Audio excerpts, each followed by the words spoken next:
how to use Google Voice number outside the US. In this video, I'll show you how to use Google Voice number outside the US. So to get started, go ahead and use a VPN, connect to a US-based server using a reliable VPN. This tricks Google into thinking you're accessing within the US. So open Google Voice on the other tab and click on Sign in the top right of your screen. So as you can see, currently it's not working since I wasn't able to turn on the VPN yet. So currently I'm using Hola VPN, which is a Chrome extension that I can enable simply by clicking on the extensions tab of my browser.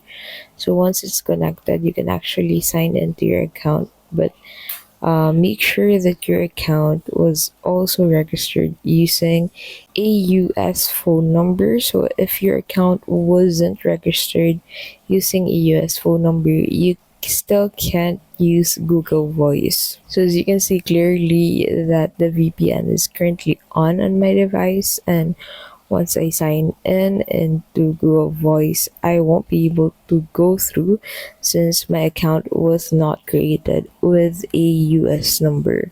And that is how you can basically use US Google Voice number outside the US.